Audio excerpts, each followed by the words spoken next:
Video amaga I happen share tawzarake ado ngasi gi video sidi dum manifestation ki video oirani amuka ado manifestation se karam makal gi manifestation no hai consider relationship ki relationship se husband wife ki relationship hai ba ma leire ko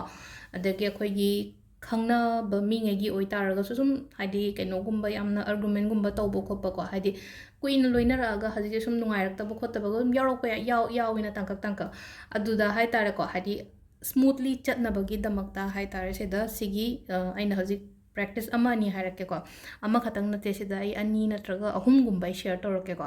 ado khwai first di chi ma lawrasi ko chini da tawse ko hadi sugar manifestation yam powerful ovani ko mamang daga dum angang yi exam ki ga tawbo do hadi exam nungai ka ina harakwa yaw do hadi chini saina kaino ma da lobi re na ko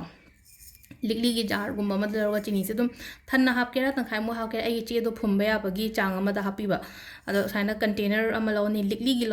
lo ko sam phai ko do na likli crystal gumba ina tawbi ba ai tare ko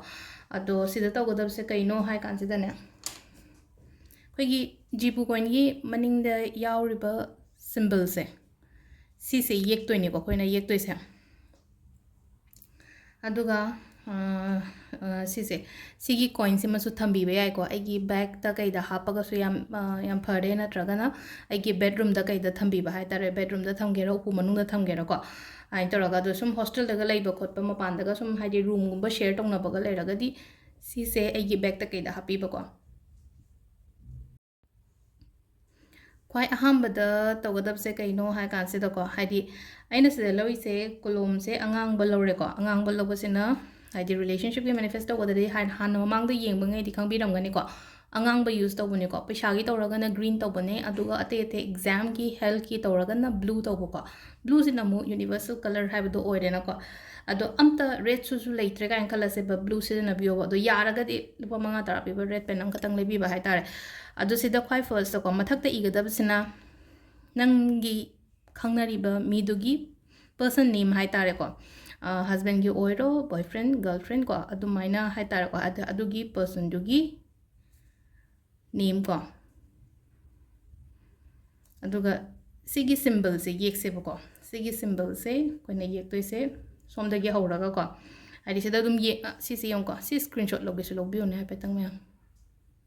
si screenshot lobiro ko aduga yek pase sidagi haura aga smaina haura sor som de sana ko duga love symbol di odone adu samdi samna da basita tai se ko si leire ko aduga makha da line ani chinga da ba line se ani chinge aduga dot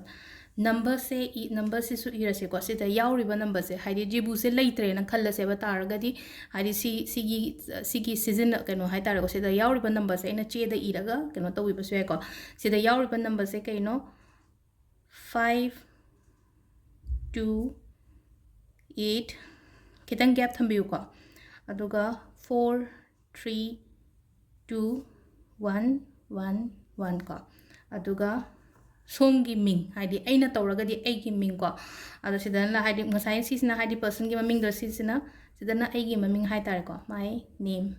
isagi biu ko aina sum haidi mayam da utpagi my name person name ne bane sidana ai khangnari ba mi dugi maming ibiro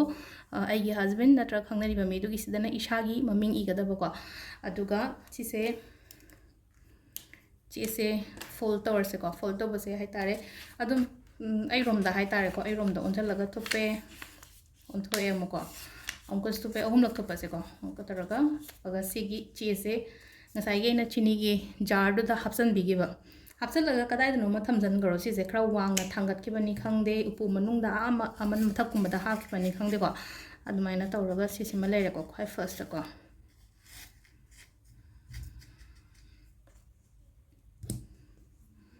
duga amana sigi coin ama kai ma thambi be ai ko isagi oina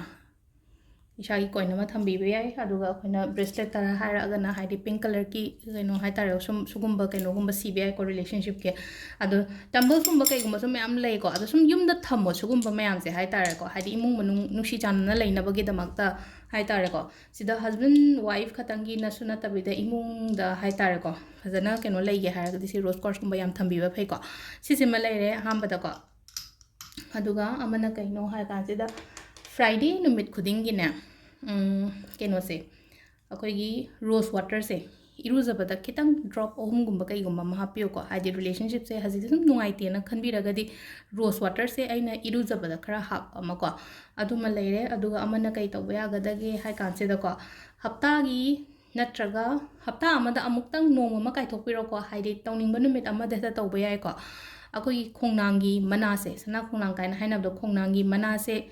ꯏꯁꯤꯡ ꯇꯦꯡꯀꯣꯠ ꯑꯃ ꯂꯧꯔꯒ ꯑꯩꯅ ꯃꯃꯥꯡꯗꯁꯨ ꯃꯃꯥꯡꯒꯤ ꯆꯍꯤꯒꯤ ꯚꯤꯗꯤꯑꯣꯁꯇ ꯍꯥꯞꯈꯤꯕꯅꯦꯀꯣ ꯑꯗꯣ ꯁꯨꯝ ꯊꯦꯡꯅꯔꯝꯗꯕꯁꯨ ꯌꯥꯎꯔꯝꯒꯅꯤ ꯈꯣꯡꯅꯥꯡ ꯃꯅꯥꯁꯦ ꯇꯤꯡꯉꯦꯗꯅꯀꯣ ꯉꯁꯥꯏꯒꯤ ꯑꯗꯣ ꯁꯤꯗ ꯇꯤꯡꯕꯁꯦꯀꯣ ꯃꯤꯅꯤꯃꯝ ꯇꯨ ꯃꯤꯅꯤꯃꯝ ꯍꯥꯏꯗꯤ 30 ꯃꯤꯅꯠꯁꯀꯨꯝꯕ ꯇꯤꯡꯕꯤꯔꯦꯅꯀꯣ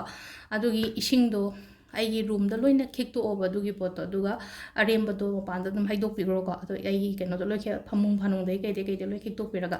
ꯁꯤꯁꯤꯃꯒ ꯇꯧꯕ ꯌꯥꯏꯀꯣ ꯔꯤꯂꯦꯁꯟꯁꯤꯞ ꯐꯅꯕꯒꯤꯗꯃꯛꯇ ꯑꯗꯣ ꯍꯧꯖꯤꯛ ꯑꯩꯅ ꯍꯥꯏꯔꯤꯕ ꯑꯅꯤ ꯑꯍꯨꯝꯁꯤꯗꯪ ꯉꯁꯤꯒꯤ ꯑꯣꯏꯅ ꯃꯌꯥꯝ ꯁꯤꯃꯁꯨ ꯄ꯭ꯔꯦꯛꯇꯤꯁ ꯇꯧꯕꯤꯌꯣꯀꯣ ꯍꯥꯏꯗꯤ ꯑꯃꯨꯛ ꯍꯦꯟꯅ ꯐꯅ ꯅꯨꯡꯁꯤ ꯆꯥꯟꯅꯅ ꯂꯩꯅꯕꯒꯤꯗꯃꯛꯇꯀꯣ ꯊꯦꯡꯛ ꯌꯨ